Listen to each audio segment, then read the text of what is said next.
국내에 계신 스픽스 구독자 여러분 안녕하세요. 인권연대 오창익입니다. 오늘도 긴급 편성 생방송으로 여러분을 찾아뵙고 있습니다. 오늘은 법원이 윤석열에게 발부한 체포영장의 마지막 날입니다. 오늘 밤 자정까지가 기한입니다.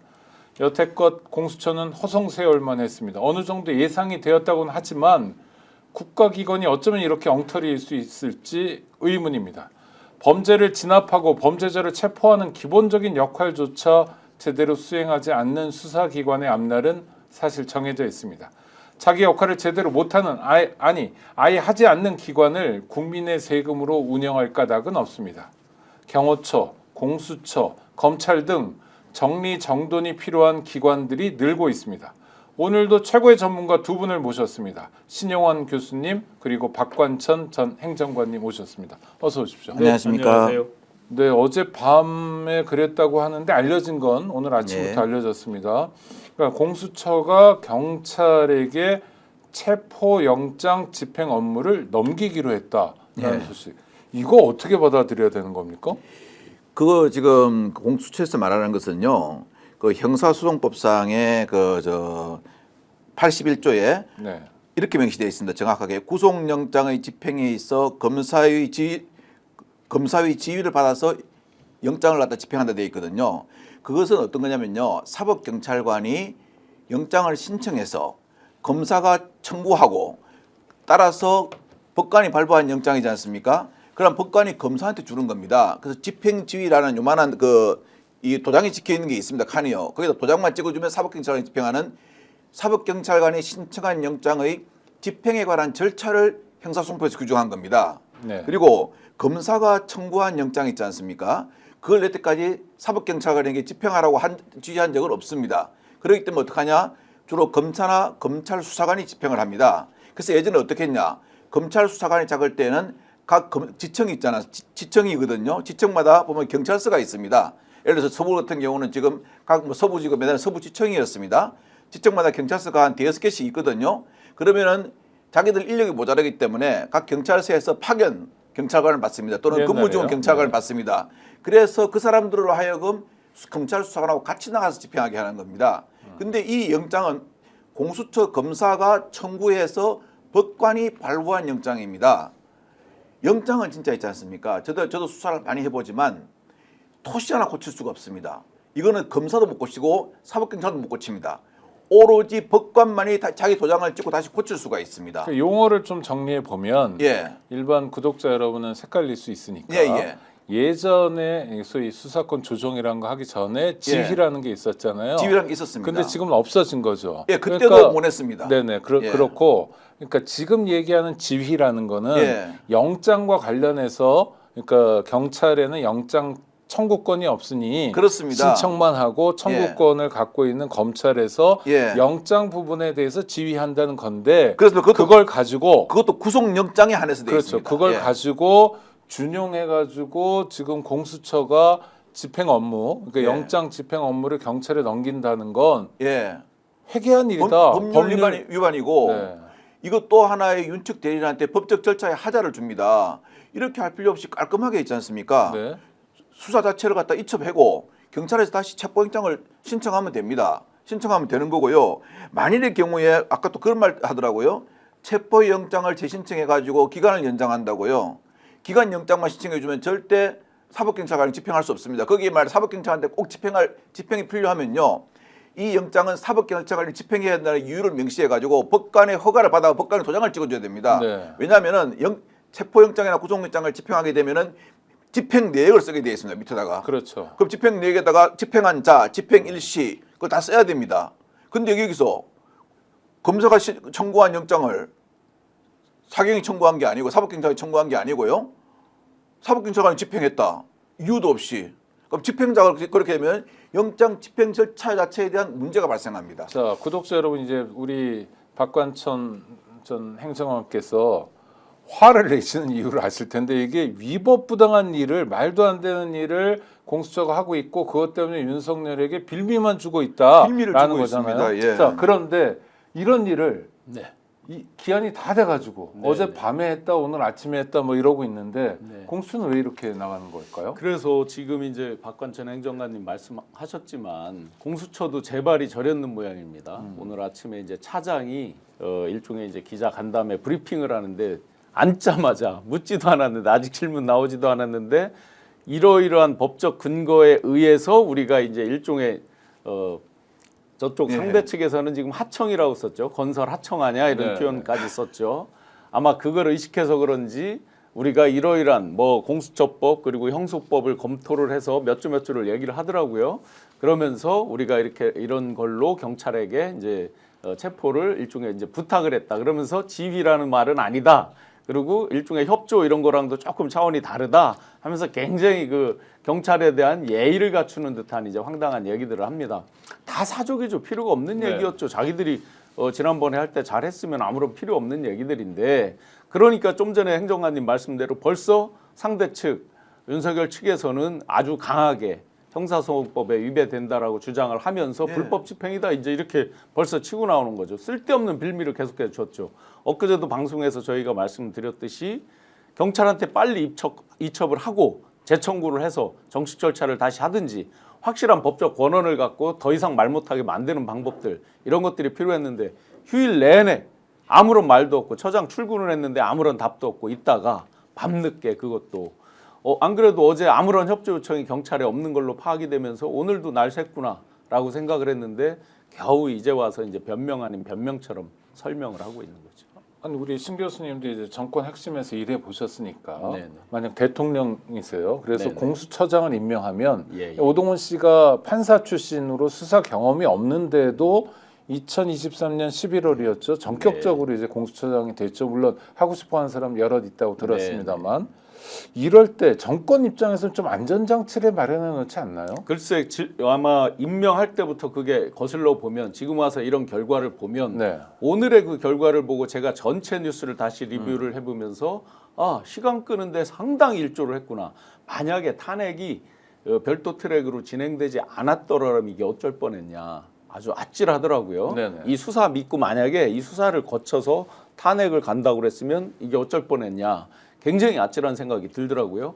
경쟁자들이 많이 있었잖아요. 네. 가장 약한 부분, 약한 고리 이런 사람들을 한 거 아닌가. 제가 커리어를 봤어요. 나이는 저랑 동갑이더라고요. 네. 커리어를 보니까 주로 또 형사 판사도 아니었잖아요. 민사 사건 위주로 돼 있었고 옷 벗은 지도 꽤 됐습니다. 2017년에 옷을 벗었더라고요. 그러면 정권 입장에서 입맛에 맞는 사람인 거죠. 세게 못할 사람, 고집 세지 않은 사람, 상대적으로 경쟁한 사람은 굉장히 원칙주의자로 알려져 있었어요. 임땡땡 예. 경쟁하신 분 같이 마지막에 올라간 경쟁자. 임땡땡, 예. 네. 그렇게 보면 윤석열은 이미 그때부터 답을 알고 있었던 거 아닌가 하는 생각까지 듭니다. 아니 그러니까 제가 여쭙는 건 그 대통령 입장에서 윤석열 입장에서는 공수처장을 이를테면 배신하지 않을 사람 또는 캐비넷 열면 뭔가 하여튼 뭔가 통제할 사람으로 하지 않았나. 아니 우리 복귀를 해보는 거예요. 왜냐하면 지금 신 교수님 말씀처럼 해도 너무하다 싶을 정도로 시간 끌기 일종의 사보타지를 하고 있어서 한번 분석을 해주시죠. 윤석열 대통령이 검사 출신입니다. 아, 네. 자기는 검사만 있으면 됐지 공수처 필요 없다는 생각이 있습니다. 네. 굳이 공수처 일할 사람 필요 없고 자 박근혜 전 대통령 때 특별감찰관 제도가 있었죠. 근데 늦게 임명을 했습니다. 세월호 터지고 막 문제되니까 그래가지고 특별감찰관 임명해놨는데 특별감찰관이 뭐 감찰 수사 하나 하려니까 우병우 수석이 뭐라고 그랬습니까? 전화해가지고 형 미쳤어? 형 지금 그거 하라고 거기 앉혀놓은 거야? 그렇게 얘기했지 않습니까? 이게 허울 좋게 앉혀놓은 것 같습니다. 이게 뭐 예를 들어서 이거는 반드시 우리 공수처법에 의해서 공수처법에 솔직히 수사할 수 있는 그 대상들이 있지 않습니까? 네. 다 어마어마한 사람들입니다. 그렇죠. 근데 공수처장이 정말 나는 법과 원칙만 하겠어. 다른 거 안 보겠어. 다른 건 나한테 뭐 정치 이런 이야기 하지 마라고 나가면은 참 이거 통제가 안 될 수가 있거든요.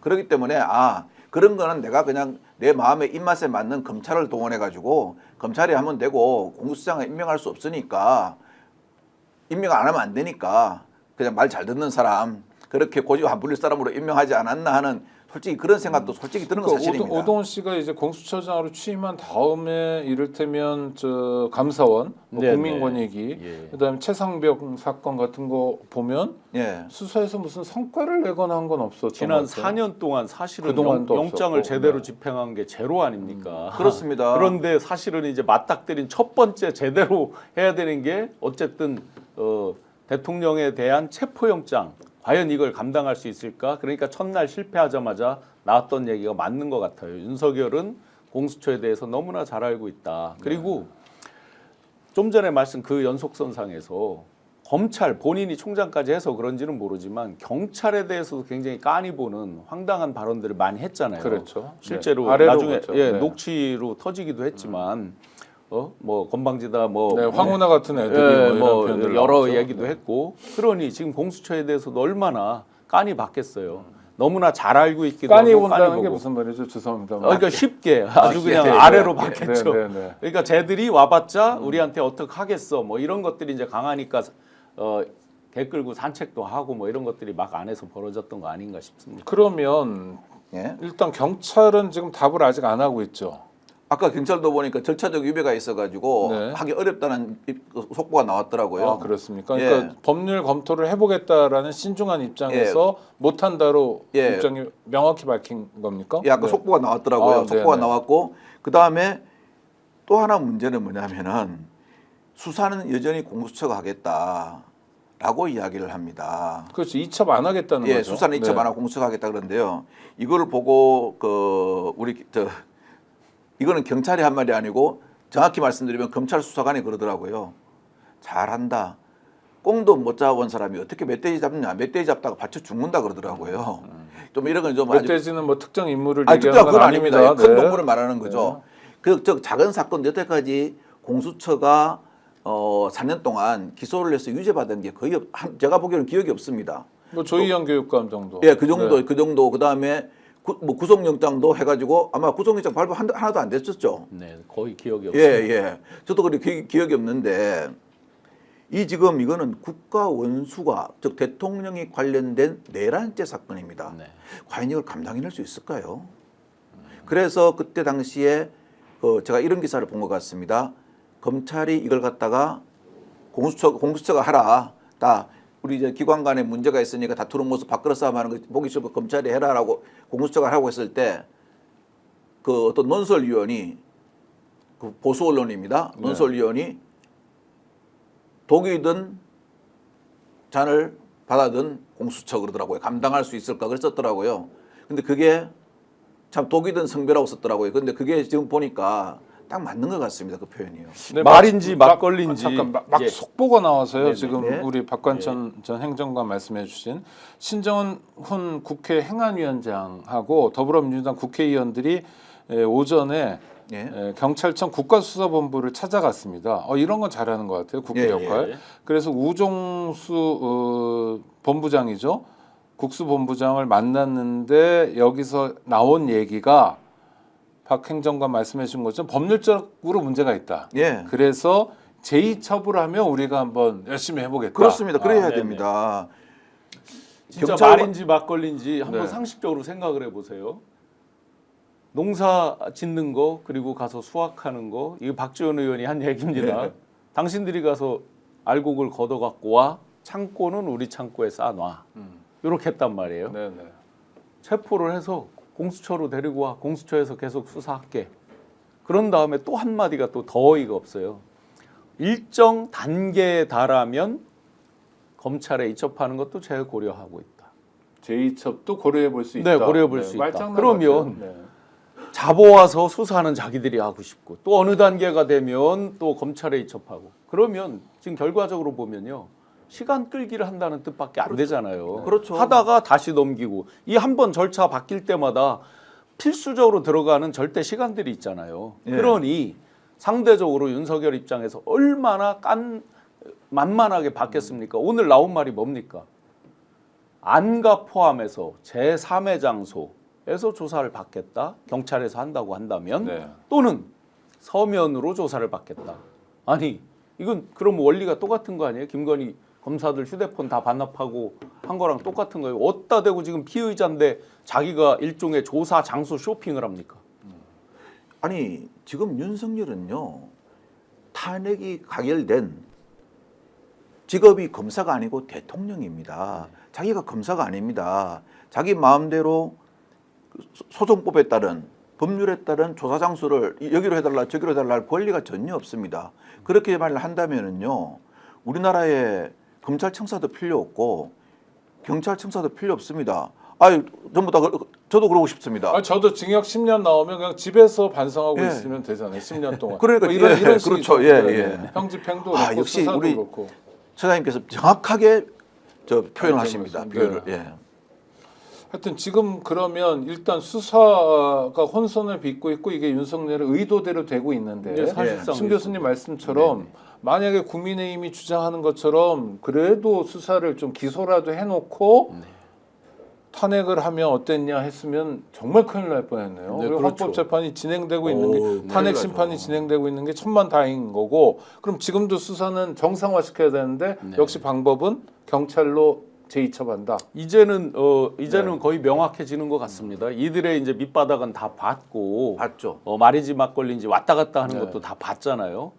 그리고 뭐 본인 입으로도 정확한 어떤 답변을 못 하고 이제 차장이 나와서 브리핑이라고 한 게 제가 볼 때는 또 혼선만 가중되고 있고 자기들이 법리 검토를 해서 경찰에 이첩했다고 하지만 여러 가지 이제 지금 비판을 현실에 직면을 하고 있잖아요. 그럼 제대로 검토도 못했다는 얘기잖아요. 그렇다고 그러면 더 이상 공수처를 기대해서는 안 되겠다.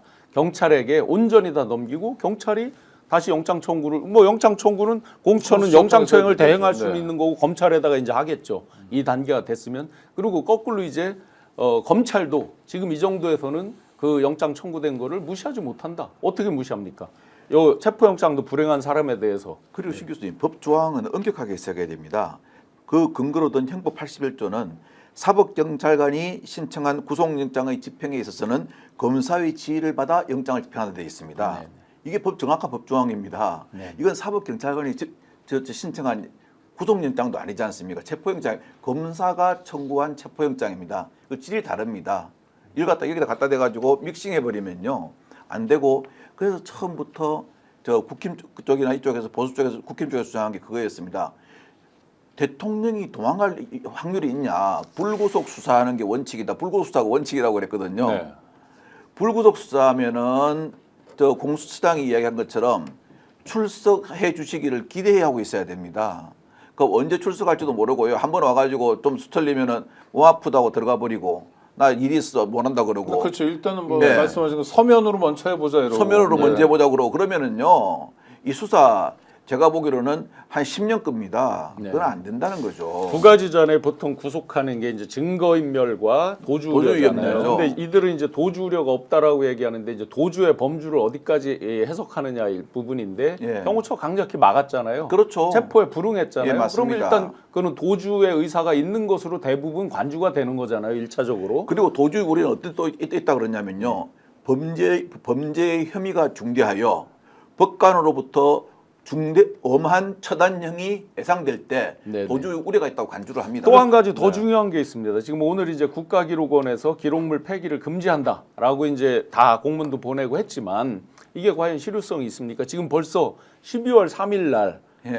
내란이 일어나고 한 달이 넘게 지났습니다. 아마도 여러 가지 지금 뉴스들이 나왔죠. 어디에 컴퓨터에서 뭐가 삭제되고 있다 등등 나왔듯이 이 시간에 계속해서 지금 시간이 했겠죠. 끌어질수록 네. 이 사람들은 다 하나하나 이미 차곡차곡 뭐 지워나가고 있겠죠. 어마어마하게 많은 예. 증거들을 삭제하고 있을 거고요. 아니 약간 요 얘기 마무리하려고 그러는데 저는 화가 나는 게 예. 오동훈 공수처장이 지난 9일이었습니다. 국회 법사위에 전체회의에 출석해서 뭐라고 그랬냐면 윤석열에 대한 출국 금지 지휘를 했다.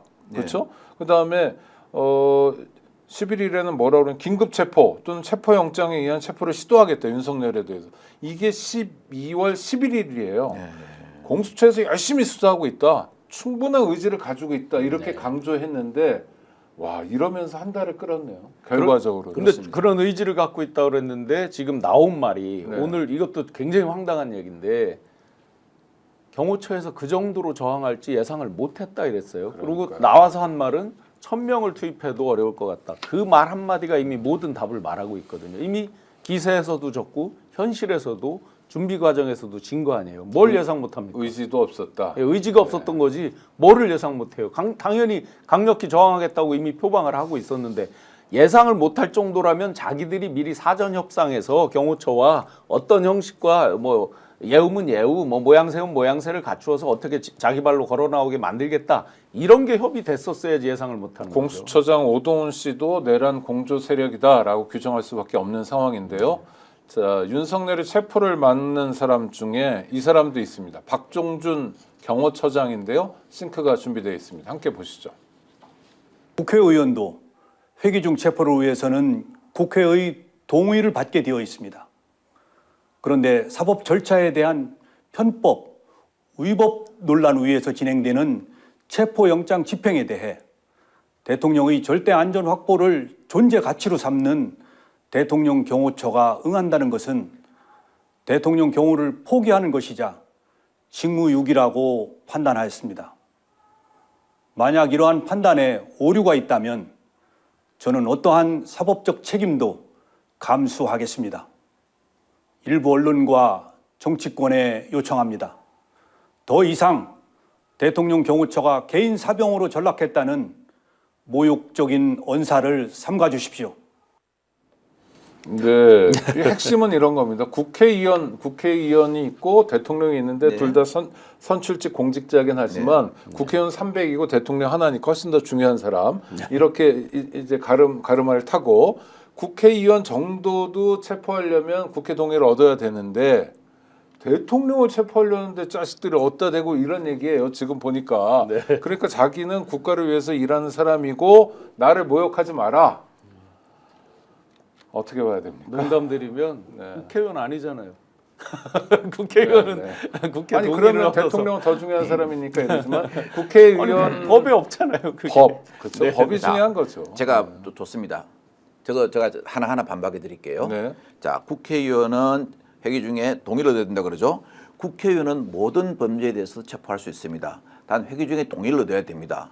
하지만 대통령은 말입니다. 헌법상의 내란 외환의 죄를 제외하고는 불소추 특권이 있습니다. 대통령이 그만큼 중요하기 때문에 헌법상으로 내란죄, 외환죄를 제외하고는 불소추 특권을 준 겁니다. 아예 소추할 수 없게 한 겁니다. 그런데 지금은 내란 혐의입니다.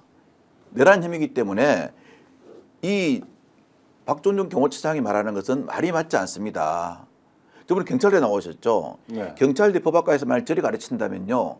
경찰대 교육상의 문제가 있는 겁니다. 자, 그리고 또 하나는 영장, 법관이 발부한 영장은 헌법과 법률에서 발부한 영장입니다.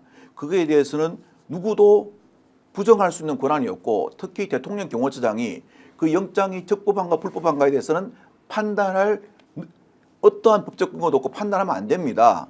그런데 본인이 불법적인 판단을 해서 밑에 직원들한테도 그걸 갖다가 이거는 불법 영장이기 때문에 너희가 완력으로 막으라고 했으면은 이건 경호처장의 직권을 남용한 거고요. 그로 인해서 경호처 직원들이 알력으로 공수처의 체포영장 집행을 방해했다면은 권리행사 방해한 겁니다. 본인 스스로가 직권남용 권리행사를 방해했다고 그대로 이야기해 준 겁니다. 자, 세 번째, 일부 언론을 보고 그 경호처 직원들을 사병으로 뭐 하는 것은 모욕적인 언사를 삼가해달라 그러는데요. 경호처 직원들 있지 않습니까? 옛날에 이 세종로 1번 있을 때 보면요. 전부 다 뭐 어깨에 딱 힘주고 좋습니다. 네네. 자부심이 있습니다. 저도 경호처에서 개장을 했지만 저같이 생긴 사람 아무도 없습니다. 경호처에. 저는 좀 약간 특이한 스타일이고요. 전부 다 키도 크고 훤칠하고 다 자부심에 차 있거든요. 네. 그런 자부심에 차 있는 사람을 동원해가지고 사병으로 전락시킨 게 누굽니까? 그리고 불법행위까지 하게 한 게 본인 스스로입니다. 그러니까 경호처 직원들은 고전적 의미에서 예. 이를테면 선공후사한다. 예. 나를 희생하더라도 그렇습니다. 국가 헌법 질서를 지킨다는 자부심이 있었던 사람인데 그렇습니다. 정치에 쩌든 경호처장이 그 자부심을 파괴해 놓고는 모욕하지 말라고 하니 범법자로 만든 거죠. 적반하장이에요. 예, 연속 선상에서 받아서 말씀드리면 좀 전에 이제 5분간에 걸친 이제 연설이 있죠. 사실은 저희가 알기로는 경호처장은 입이 없다. 몸으로 그렇습니다. 말한다. 뭐 예, 이렇게 예, 이제 예. 들었는데. 맞습니다. 옳습니다. 네. 말 중에서 이제 불법 편법 논란이 있는 영장이라고 얘기를 했어요. 여기는 지금 변호사들도 마찬가지고 경호처장도 마찬가지고 합법 불법을 자기들이 재단을 해버려요. 말도 안 되는 자기들이 뭐 판사도 아니잖아요. 두 번째는 여기서는 지금 싱크에서는 안 나왔지만 국민이 뽑은 대통령 여야를 진보 보수를 가리지 않고 국민이 뽑은 대통령을 경호한다고 얘기를 했어요. 어느 국민이 뽑은 대통령이 국민 가슴에 총뿌리를 겨눴습니까? 있었습니까? 두 번째는 지금 국민이 뽑은 대통령을 우리가 체포를 하는 건가요? 내란범인 윤석열을 체포하는 건가요? 내란범인 윤석열을 체포하는 거죠. 그런데 그 사람을 자기들이 막고 있어요. 철벽 블로킹을 하고 있어요. 그러니 사병이죠. 모욕적 언사를 하지 마라. 그 말이 저 레이코프가 말하는 코끼리 생각하지 마랑 똑같아요. 모욕적인 언사를 계속 우리가 하게 만드는 거죠. 본인들이 자처해서 자임해서 사병화 됐고 애꿎은 늘공들이 왜 사병으로 전략해야 됩니까? 자기들 어공으로 발탁된 간부들이 사병화 지금 시키고 있잖아요. 그러니까 사병이라는 걸 입증해 준 것 같은데 박종준이라는 사람 한번 생각해 봤으면 좋겠는데 18살에 경찰대학에 입학해요. 경찰대학 4년 과정인데 전액 국가가 대주는 거 아닙니까? 먹고 자고 입고 뭐 교육비까지. 그리고 군대를 안 가요. 경찰대생들은. 왜냐하면 정경부대 소대장으로 근무합니다. 근데 이 사람이 정경대 부대 소대장으로 근무하면서 행정고시에 합격해요. 예. 그거는 근무 안 하고 공부했다는 거잖아요. 예. 정상적인 근무 또 시국 상황이 그때 많았기 때문에 근무를 했으면 불가능했어요. 그러니까 경찰 계급으로는 경위였다가 단박에 경정으로 두 단계가 뜁니다. 보통 경위에서 경정 가려면 정상적인 몇 년 걸립니까? 10년 걸립니다. 10년 걸리는 걸 최소 10년 걸립니다. 단박에 해버렸어요. 그 다음에 또 놀라운 게요. 나 정말 이런 사람이 있을 수 있나? 행정고시 합격한 다음에 바로 어디 가냐면 미국으로 유학을 갑니다. 그래서 미국 시라큐스 대학원에 진학해서 석사학위를 받아요. 이게 2년 걸려요. 이거를 그러니까 경찰관이 되고 행정고시 합격하고 군대 문제 해결하고 미국 가서 석사학위 따는 걸 다 20대에 합니다. 이건 이 사람 하나를 국가적으로 어마어마하게 몰아준 거잖아요, 사실은. 그렇죠? 제가 참 이런 말씀까지는 안 드리려고 노력을 많이 했는데 여기서 처음 이야기를 좀 해야 되겠습니다. 네. 저도 사관학교 교육을 받았습니다. 네네. 받았는데 요번에 그 내란 혐의에 있어서 딱 보면은 그 동원된 사람들 있지 않습니까? 출신이 어느 학교입니까? 육군사관학교, 경찰대학입니다. 경찰대학. 네. 박종영 경호처장 2기, 네네. 조청장 6기. 6기, 네. 서울청장 5기. 네. 그다음에 이태원 참사 났을 때 서울에서 10만 이상의 집회 시위를 하는데 저는 제 경찰 생활 평생 동안요. 경찰본청장이 서울에 10만 군중이 모여가지고 집회를 하는데 서울을 벗어나서 저기 지방 가가지고 등산 가가지고 등산하고 산림욕하고 막걸리 먹고 잔 경찰청장은 처음 봤습니다. 네. 그러면 이게 왜 문제냐? 자, 그 제가 사람은 7기였죠. 경찰대 예. 7기. 제가 우리 오 국장님이 우리 경찰 한 번씩 교육을 많이 시키시거든요. 그래서 제가 분명히 전제를 하고 말씀드립니다. 경찰대 출신 중에 훌륭한 사람, 육사 출신 중에 훌륭한 사람 많습니다. 그런데 문제는 뭐냐? 경찰대와 육사의 어떠한 그게 그 왜 문제가 되는가 제가 잠깐 말씀드리면요. 고등학교를 졸업하고 고등학교 졸업장도 받기 전에 먼저 가입교 훈련, 기초 훈련회가 뽑아드립니다. 네. 즉 사회에 대한 어떠한 인식이 어떤 사고가 올바른 사고가 정립되기 전에 갑니다. 가면 뭐 어떻게 됩니까? 4년 동안 의식주가 해결됩니다. 그리고 한정된 합숙 생활을 합니다. 교육수당이라고 돈도 나옵니다. 그 다음에 어떻게 됩니까? 저 취업 걱정도 안 합니다. 나오면 바로 뭐로 나옵니까? 경위로 나오죠. 바로. 사회 중견간부로 나옵니다. 그렇죠. 네네. 네, 옛날 자, 파출소장이잖아요. 우리가 옛날에 어른들이 그런 말씀하셨죠. 군대 가면 살 안 된다. 뭐 대학 가면 군대 가가지고 대학 생활하고 군대 생활을 하면서 아픔도 겪어보고 사회 다른 사람 아픔에 동조도 해보고 나도 취업 시험 공부하면서 집에 돈이 없으면 돈도 벌어보고 또 취업 때문에 걱정도 해보고 하면서 사람이 사고가 정상적인 어떤 사고로 되는데 이 사람들 문제가 뭐냐면은 한정된 시각에서 그만 딱 바라보고 나오자마자 소위를 들어갑니다. 경위를 탁 달아주면 팔소장입니다. 그렇죠. 네.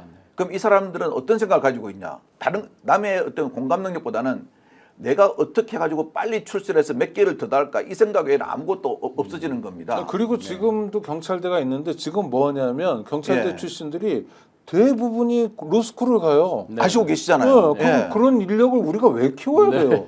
구태타는 인력, 그다음에 그러니까요. 사병이 되는 인력을. 네. 잘하는 경찰대생들도 많은데 제가 분명히 지금도 말씀드리지만 그 사람들을 말하는 건 아닙니다. 일부 이 사람들이 말입니다. 경찰대가 과연 이 사회에 존재해야 되냐는 존재 의무까지 지금 말하고 네. 있는 거죠. 이번에 그 사이에 논의해야 될것 지금 같아요. 그 네. 사이에 그 경찰 특수단에서 긴급 브리핑 공지를 지금 네. 내서 저한테 누가 전해주셨는데요. 네네. 2시부터 언론에 대해서 생방 가능하고 엠바고 안 걸겠습니다. 2시부터 속보 쓸 수 있습니다.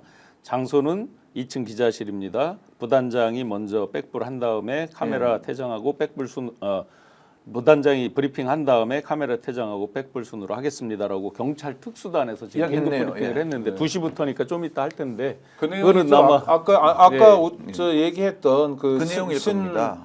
정은 저 국회 행안위원장한테 했던 얘기. 뭐 그런 거에 대한 네네. 전반적인 그렇죠. 답변들일 네. 것 그러니까 같습니다. 법률적으로 불가능하다. 제2첩 해주면 우리가 열심히 하겠다라는 내용일 것 같습니다. 네네. 공수처가 수사에서 빠지는 것 그게 답이다.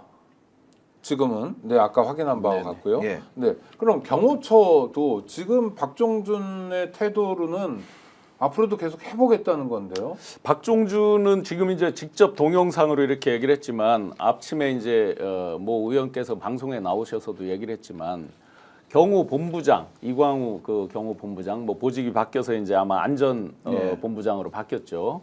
이진아 씨 그다음에 뭐 김성훈 차장 이런 사람들이 이제 공포탄 및 실탄을 발사해라라고 했다고 이제 모 의원께서 얘기를 했어요. 네네. 그러면서 이제 지금 논란이 나오는 게 용연파 경호실 내 용연파 예. 건의파 이런 게 이제 아주 강하게 대두가 되고 있는데 그 의원님 말씀이 맞다 그러면 그 자리에 경호처장은 없었고 처장이 배제된 상태에서 아주 용연파의 강성인 차장과 경호본부장이 실탄을 쏴도 좋다까지도 얘기를 했다는 거잖아요. 물론 아마 그거는 제보한 분이 있을 거고 그분의 신변 때문에 아마 그 실명으로 밝히지 못하는 사안 같은데 그렇게 보면 그 내부에서도 늙음과 어공의 차이 그 다음에 용연파 핵심으로 용연파로 왔던 사람들과 아닌 사람들의 차이 예를 들어 박종준 씨는 용연파 핵심으로 보기는 어렵겠죠. 이렇게 서로 오버랩되는 그 기간이 다르다 보니까 그렇죠. 용연파 핵심으로 알려진 사람은 대표적으로 두 사람이에요. 김성훈 차장하고 이광우 본부장.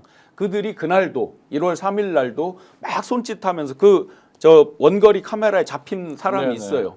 하면서 아주 강성으로 밀어붙이는 거를 했다고 하는데 지금도 여전히 그 연속선상에서 많은 늙은들이 굉장히 괴로움을 호소하면서 이들이 강압적으로 이렇게 지시를 해요라고 밖으로 계속 제보를 하고 있는 그렇다고 상황입니다. 박종준의 혐의나 이게 덜어지는 건 아니죠. 절대 덜어질 수 왜냐하면 없죠. 박종준이라는 게 바로 김용현의 후임자이기 그렇죠. 때문에 예. 그냥 고르진 않은 후임자 거고. 정도뿐만 아니라 그 내란 아까 말씀하셨듯이 네. 서울청장 본청장을 안가로 불러서 그렇죠. 얘기를 할 때 본인이 직접 연락해서 불렀다는 거잖아요. 오늘 요번에도 범죄 시인했잖아요. 예, 본인이요. 네, 오늘 한준호 국회의원 예. 더불어민주당 최고위원이기도 한데 이분이 올해가 을사년이어서 그런지 신을사오적을 발표했어요. 내란 속에 윤석열 뭐 당연히 들어가고 공범이요 박종준, 정진석, 최상목, 오동훈 이렇게 5명인데 어떻게 보십니까 이건? 적절합니까? 아니면 야 이 사람 빠졌다 너무 아쉽다. 빠진 분들이 있죠. 네. 국힘의 지도부 두 사람 정도는 들어가야죠. 네, 쌍권이라고 요새 언론에 쓰고 네, 있던데. 네. 그리고 추경호 같은 네, 사람도 추 같은 있고. 건 맞춰가지고. 네. 네. 한준호 의원이 잘못 명단을 만든 것 같습니다. 5명. 그래서 국힘의원들이 오늘 아침에 아주 일찌감치부터 한남동 관저에 가서 스크럼을 짰어요. 그 명단들이 지금 우리 구독자 여러분들 다 공유가 될 텐데요. 뭐 별의별 사람들이 다 있습니다. 그리고 이 양반은 아직도 활동을 하고 계시나 했던 뭐 전 앵커 예. 같은 사람도 네. 있고요.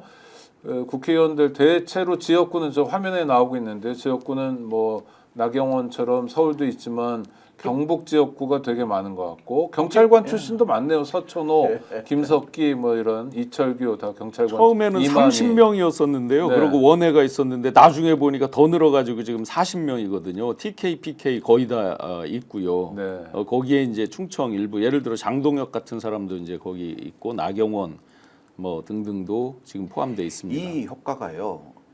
그 공수처가 1차 체포 영장 집행에 실패함으로써 이 사람들이 원하는 건 뭐냐? 이 사람들이 원하는 지금 시나리오는 그걸 겁니다.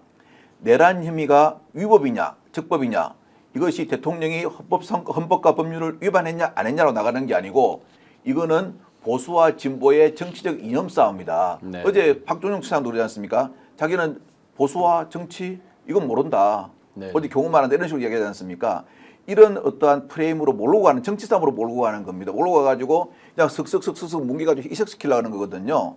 절대 여기 빠지면 안 되고요. 네네. 검찰이나 국수본이나 이런 법집행기관 수사기관은 모든 거 안 가리고 범죄 혐의만 해서 다투어야 되고요. 그다음에 누가 그럽니다. 요즘 정상적인 데가 헌법재판소밖에 없다고요. 네. 헌법재판소에서 딱 그러지 않습니까? 뭐 180일 보장해달라고 보장해달라니까 다 듣고 난 다음에 알겠습니다. 우리가 판단합니다. 네. 다음 기일에 봉기일 합니다. 그러잖아요. 그래야 됩니다. 그래야 저기서- 이 나라가 안정이 되죠. 네. 맞습니다. 저기 서 있는 그 40명이 중요한 게 아니고요. 이건 확인은 필요하지만 제가 1시간 반 전에 받은 거에 보면 금일 한남동 관저 앞에 모인 의원님들 관저로 들어오셔서 같이 술 한잔 식사하자. 아이고. 이게 물론 뭐 확인이 필요합니다. 이게 네네. 기자분께서 1시간 12시 20분에 저한테 전달 주신 건데 매번 한남동 공관에서 배치들 불러서 같이 술 파티하고 했던 것들이 네. 그리웠는지 뭔지는 모르겠는데 지금 이 상황에서 과연 그 추위에 떨고 눈 비를 맞아가면서 비닐 하나에 의지해서 밤을 새우고 있는 그 수많은 국민들 시민들이 있잖아요. 그런데 와서 밥 한 끼 하자? 도대체 이러니 윤석열과 국민의힘은 이제 한 몸이라고 보는 게 맞죠. 뭐 일부 국회의원 또 예. 전 대표 한동훈 네. 등이 일탈을 한 것 같아 보이고. 내란 동조라고 볼 수 없습니다. 내란 잔당이지. 네. 그러니까 내란 잔당들, 하여튼 내란 공조범들 뭐 네. 이런데 이 사람들이 원하는 바가 있을 거 아닙니까? 이 사람들이 이렇게 하는 이유. 막 트집을 잡고 뭐 헌법재판소 가서도 네. 그러고 지금 뭐 공수처도 그렇고 하여튼 이런 이유를 어떻게 보세요? 윤상현 의원이 이미 정답을 얘기했죠. 윤상현이 자기가 네. 생각하는 정답을.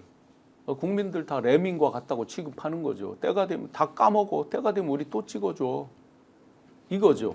극소수라도 지금 이제 우리가 아주 굉장히 긴장하고 봐야 될 거는 어게인 2017이란 말이에요. 2017년에도 박근혜 탄핵이 됐을 때 반성하고 정말 읍참마속의 어떤 처리를 하고 속고 대제를 하고 막 이렇게 하고 합리적인 사람들께 소구하려는 노력을 할 줄 알았더니 점점점 우경화가 되더니 아주 극단까지 가서 계속 부정 투표를 주장하면서 또 그런 분이 또 당대표도 되고 또 홍준표 같은 사람들이 계속해서 뭐 연탄가스 뭐 바퀴벌레를 운운하면서 우측 행보를 하고 왔잖아요. 그런데 그때는 스물스물 힘을 못 썼어요. 네. 근데 요번에 보시면 물론 여론조사를 다 믿을 수 없지만 굉장히 빠른 복원력이나 결집력을 보이고 있는 게 사실이죠. 이거는 왜곡되거나 잘못된 것도 역시나 학습 효과가 생기는 거죠. 나쁜 쪽의 학습 효과가. 그래서 이들이 더 그 믿는 어떤 확증 편향 같은 게 강해졌어요. 조금이라도 우리를 확실하게 지지하고 있는 사람들한테야 마지막 썩은 동아줄이든 먼 동아줄이든 잡고 다시 살아날 수 있다. 거기에 윤상현 의원이 말한 다 까먹어. 때가 되면 또 우리 찍어주게 돼 있어. 이런 이제 오만한 생각들까지. 그럼 겹쳐서. 시민들에게는 까먹지 않아야 될 숙제가 주어져 있는 것 같은데 자, 그렇죠. 윤석열과 국힘 일당이 네. 지금 의도하는 바 하여튼 계속 하나하나 트집을 잡으면서 그 내란이란 본질 말고 뭐 네. 영장이 이래 뭐 어쩌고저쩌고 의의신청도 하고 이러면서 얻고자 하는 바는 뭘까요? 그러니까 내란죄로 탄핵이 되거나 내란죄로 지금 현재 검찰에서 벌써 20개의 별을 떨어뜨렸지 않습니까? 네. 이런 식으로 돼가지고 위법행위가 명백한데 처벌을 받으면은 본인들 스스로가 완전히 국민들로부터 멀어진다는 걸 알고 있는 거죠. 그러니까 이걸 갖다가 이 정도 선에서 희석시켜가지고 그냥 정치 싸움으로 가가지고 의뢰의 정치 싸움 하는갑다 이런 식으로 만들어가지고 윤상현 의원이 한 것처럼 국민들은 원래 머리가 나빠. 그러니까 1년 지나면 또 찍어줘. 이건 국민들 어리석게 보는 건데요. 이번에 이 사건은요. 국힘 측에서 그렇게 본다면 큰 오산입니다. 왜? 중요 가담자가 이미 지금 구속이 돼가지고요. 우리나라 육군의 근간들이 다 구속돼가지고 지금 현재 재판에 일부는 기소됐고 기소될 상황에 놓여 있습니다. 그런데 그걸 지휘한 군 통수권자가 사법 처리를 면할 수 있다고요? 이것은 정말 연목구호입니다. 여기서 한 가지 이제 조금 무서운 거 어떤 조금 더 깊이 있는 거 하나로 분석을 해보겠습니다. 윤석열 씨를 볼 때 정말 확증 편향 성격이 굉장히 강하거든요. 저는 방송에서 누차 어떤 때는 컴플렉스다, 그게 컴플렉스의 발로다라고 이제 이야기를 했는데 지금 무섭게도 독일, 나치, 히틀러 사실은 윤석열 씨가 굉장히 그런 거에 동경하고 있다는 거는 여러 장면들을 통해서 이제 볼 수 있는데 나치 히틀러가 국민들에게 인기를 얻은 거 1920년대 30년대 대공황을 뚫고 거기 네 가지 큰 요소 중에 두 가지만 대표적으로 말씀드려 보면 첫 번째가 경제 위기 극복을 계속해서 반복적으로 국민들한테 얘기합니다. 그때 이제 1929년 대공황 그 직후에 우리가 이렇게 해서 경제를 살리겠다라는 걸 계속 얘기를 해요. 지금 보시면 여기 아까 오적이라고 말한 사람들 그리고 나머지 사람들도 계속 맨 먼저 항상 경제적 불안, 외환위기 해소 이런 것들을 앞에 갖다 걸어요. 특히 최상목 권한대행이 지금 경제위기 뭐 사회 안정 이런 것들을 이제 막 얘기를 합니다. 거기에 카리스마적인 선동을 많이 하죠. 그런데 그때 꼭 주적이 있어요. 그 당시에 했던 것들이 유대인과 공산주의자들에 대해서 카리스마적인 선동으로 이들을 어떻게 처단해야 된다. 지금 보시면 황당하게 엊그제 마이크 잡은 국힘의 의원들 상당수가 뭔 얘기를 했습니까? 중국 교포들이 뭐 집단적으로 한남동에 뭐 시위를 어쩌고 저쩌고 심지어 부정선거 개입론부터 시작해서 황당한 주적을 설정해놓고 뭐 북한은 말할 것도 없고요.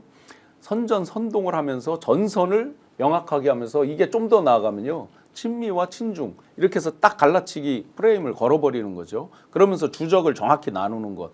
이런 것들이 나름 이 혼란 중에도 굉장히 치밀하게 움직이는 면이 있다. 그다음에 스픽스에도 지금 계속 이상한 댓글들이 갑자기 최근에 많이 들어온다라고 이상한 하죠. 분들이 있어요. 네. 저도 제가 명백하게 페이퍼로 그 워딩들을 받은 게 있는데 김건희와 그 내부에 있던 사람들이 이제 댓글 논의하는 어떤 그런 것들이 있습니다.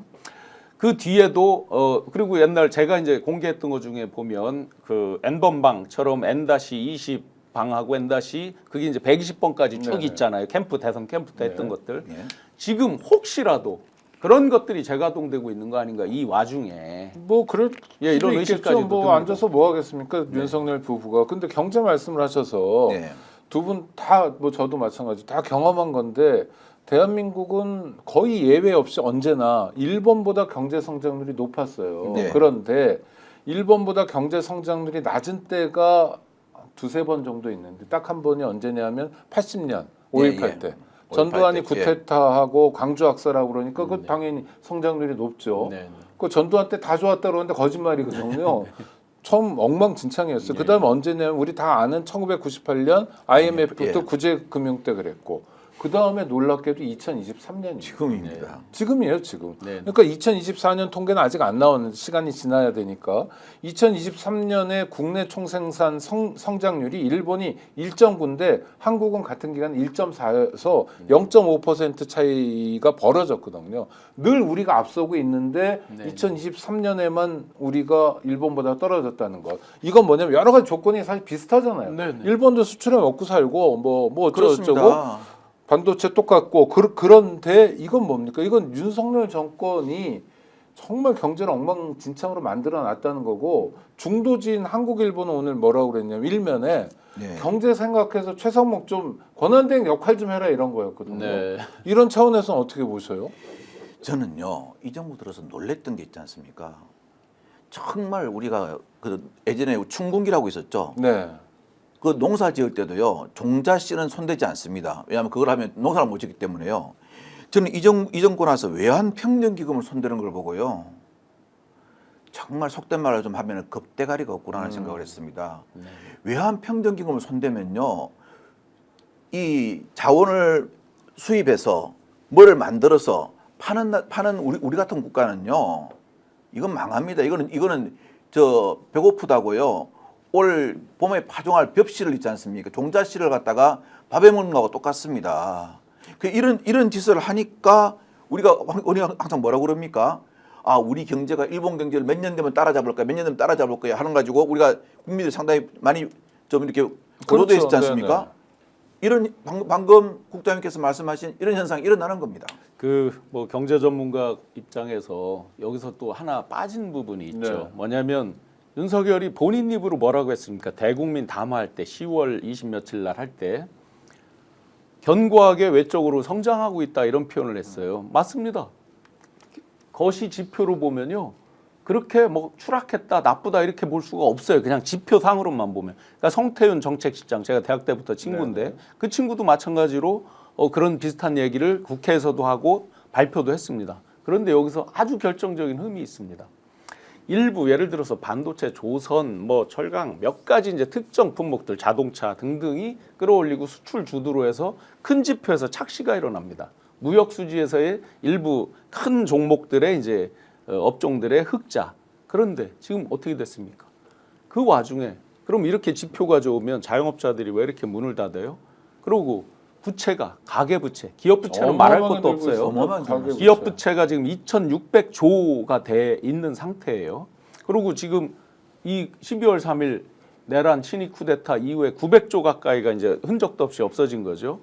누가 비유적으로 그렇게 말했습니다. 대한민국이 30년 동안 R&D에 쓸 돈이에요.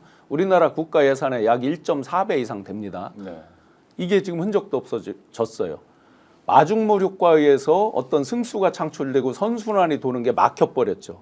그러니까 지금 겉으로 표방되는 1.4%다, 1.5%다. 일반 국민들, 개개인하고는 거의 의미가 없어요. 왜냐? 대한민국 국민의 88% 이상은 중소벤처기업에 근무를 하고 있습니다. 아까 말씀드린 주로 이제 좋은 업종은 대기업들만 그렇죠. 그러면 대부분의 열의 약 9명은 이게 좋다 말다가 자기 체감에는 전혀 없는 거예요. 그래도 물가는 비싸고. 물가는 올라가고 밤이면 불 꺼지고 자영업자들 다 죽고 자영업자가 왜 중요하냐면요. 저희가 문만 열고 나가면 다 부딪히는 건 자영업자잖아요. 우리가 제조 공장이나 이런 데를 가보는 건 흔한 게 아니잖아요. 그렇습니다. 그러다 보니까 생활 속에 느끼는 체감, 여기에서 생기는 박탈감, 그리고 빈익빈 부익부. 현 정권은 확실하게 빈익빈 부익부를 추구했습니다. 확실한 자기 편을 잡기 위해서. 그러니까 내란 사태가 진정되지 않으면 불확실성이 해소되지 않고 우리 경제는 더 망가진다. OX 하면 누구나 다 O라고 하는 거예요. 뭐라고 그럽니다. 당연히. 아니 그 조태열 외교장관이 그렇게 했지 않습니까? 처음에 이걸 한다니까 30년간 쌓아온 한국이 무너질 수 있습니다. 이건 절대 하시면 안 됩니다. 라고 이야기했지 않습니까? 맞죠. 지금 2시부터 아까 말씀하신 것처럼 예, 예. 국수본에서 브리핑을 한다고 하는데요. 잠깐 연결해서 브리핑 보고 와서 저희가 예. 두 분의 전문가와 함께 설명해 드리도록 하겠습니다. 아, 연결은 아니군요. 연결은 아니고 아직 브리핑 전이고 네, 내용이 나오면 자막으로 저희가 알려드리고 그 다음에 아마 저희 예상한 내용일 것 같아요. 그러니까 국회 행안위원장 앞에서 했던 얘기와 크게 다르진 않을 것 같은데 그렇습니다. 내용 확인하고 점검만 해보도록 하겠습니다. 그러면 이 사람들은 그러면 윤석열과 국힘은 아까 했던 경제 얘기 계속 말씀드리면 뭐 주식 시장이 어떻게 되든 외환 시장이 어떻게 되든 뭐 하여튼 내수가 어떻게 되든 신경 쓰지 않겠다 그냥 우리는 우리만 살면 된다 뭐 이런 건가요? 뭐 어떤 이들이 이제 그 제가 실제 이제 윤석열 씨랑 회의를 할 때 보면 네네. 자유가 입에 배 있거든요. 네네. 실제 취임 이후에 자유 무지하게 많이 얘기하잖아요. 어떤 거는 연설문에 뭐 29번 이상을 네네. 하기도 하고. 검색순위 1위 옵니다. 아마 예. 취임 이후에 전체 검색으로 보면 압도적 1위일 거예요. 취임 전에는 공정, 법 네네. 그게 99로 떨어졌고요. 네네. 그다음에 자유를 별로 이야기 안 하다가 자유가 1위로 올라왔답니다. 네네. 예, 알고리즘이에요. 맞습니다. 그 실제 연설문 쓰는 게 누군지도 이제 같이 일을 했으니까 잘 아는데 그 친구도 이제 그 자유에 대한 이런 부분에 대해서 그런 어떤 확신과 같은 그런 것들을 계속해서 하다 보니까 둘이 이제 여러 가지가 잘 맞아 떨어졌겠죠. 네. 여기서 굉장히 왜곡된 사고가 있는 거예요. 스몰 가버먼트잖아요. 이들이 표방했던 게 네네네. 작은 정부. 예, 그 미국 흉내내서 이제 스몰 가버먼트 그레이트 아메리카 하듯이 그랬는데 그럼 어느 순간 집권하고 보니까 또 자유를 신봉하고 자유시장 경제를 신봉한다고 했는데 이것저것 건드려 보니까 재밌거든요. 그러니까 서민의 삶을 옥죄는 것까지 온갖 것을 다 손을 대고 자기들이 뜻하는 대로 다 가져가 버리는 거죠. 그러니까 맨 처음에 표방한 것과 완전히 달라져요. 그러니까 스몰가버먼트는 이미 없어진 지 오래됐어요. 부처가 지금 우리나라 국무위원이 21명이 된 걸 보시면 압니다. 역대로 가장 많은 거예요. 네. 대통령과 총리 포함해서. 그러니까 원칙은 다 없어지고 가다 보니까 어라? 요러요러한 부분을 요렇게 옥죄고 건드리니까 요 사람들이 우리 편이 되네. 사실은 그게 눈치가 보여서 편이 된 척을 한 거죠. 대기업 총수를 다 끌고 프랑스 가서 뭐 네, 네. 아니 뭐 부산 가서 떡볶이도 먹고요. 네. 네. 수도 없이 뭐 프랑스 파리에서 일하는 뭐 너무나 알려졌잖아요. 엘리베이터에서 어떤 회장이 뭐 토를 했다, 뭐 엎어져서 뭐를 했다 이런 정도로 해놓으니까 사실은 공포로 쟁취하는 자유가 돼버린 거죠. 그걸로 마치 경제 이런 것들이 잘 돌아간다, 우리 편이 많이 확보됐다 이 착각 속에서 약간 4차원 같은 자기 확신, 어떤 편집증 같은 거 속에서 여기까지 내란까지 오는 이게 경제와 다 직결돼 있는 얘기죠. 그러니까 국민이 살려면 내란 사태를 종식시켜야 된다, 박행 장관님. 확실합니다. 네. 국민이 살고 국민뿐만 아니라 나라가 살 수가 있습니다. 지금 이게 내란 요번에 혐의 비상계엄에 대한 헌재 탄핵 의결, 탄핵 심판 이게 늦어지면요. 지금 우리가 이루는 경제, 우리가 만들어놓은 번영이 마치 밑빠진 독에 물 붓듯이 나갑니다. 그러면 이걸 누가 제일 좋아합니까? 우리와 경제적으로 상충관계에 있는 나라들이 제일 좋아할 겁니다. 네. 옆에 뭐 일본은 대만, 얼마나 좋아합니까? 중국도 그렇고요. 그렇죠. 전부 다 좋아합니다. 그런데 우리가 지금 이렇게 이걸 갖다 신속하게 안 하고 질질질 끄고 그럴 때가 아닌 것 같습니다. 1월 1일 날 최상목 대행이 그 2명을 임명하고 1명을 자기 스스로 속간했을 때 이런 말을 했습니다. 전임 권한대행인 한덕수 총리의 어떤 현상 유지에 관련된 그런 원칙을 존중하고 경제 안정과 사회 혼란을 조기에 종식시키기 위해서 임명한다. 자, 경제 안정과 사회 혼란을 종식시키기 위해서 할 가장 빠른 두 가지가 있어요. 3명 다 임명하는 거. 네. 그다음에 윤석열 체포에 대해서 박종준 씨에 대해서 자기가 명령 놓치기 심지어 위해서요. 인사권까지 네. 갖고 있는 거잖아요. 네. 빨리 따르라고 지시하는 거. 그래야 말로만 경제 안정, 사회 혼란을 종식한다고 할 게 아니라 그 지시면 끝나는 거예요. 빨리 조기에 회복될 수 있죠. 대한민국 국민들의 힘으로. 네, 그럼요. 자, 속보를 보니 이렇습니다. 그러니까 공수처가 윤석열 체포 영장 집행을 일임한다는 건 법적 논란이 있다는 경찰청 국가수사본부의 입장이고요. 법적 문제가 있기 때문입니다. 앞서 저희가 방송에서 짚어드린 바와 같습니다. 경찰 특수단의 백동원 부단장이 했던 얘기인데 법률 검토를 하니 법률적 논란이 있는 거로 판단됐고 이 문제는 공수처와 계속 협의를 해보겠다라는 입장을 지금 밝히고 있습니다.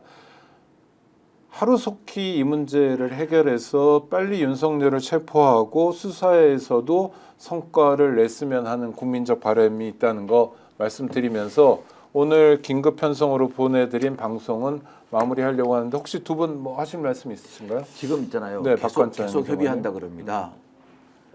언제까지 협의하실 겁니까?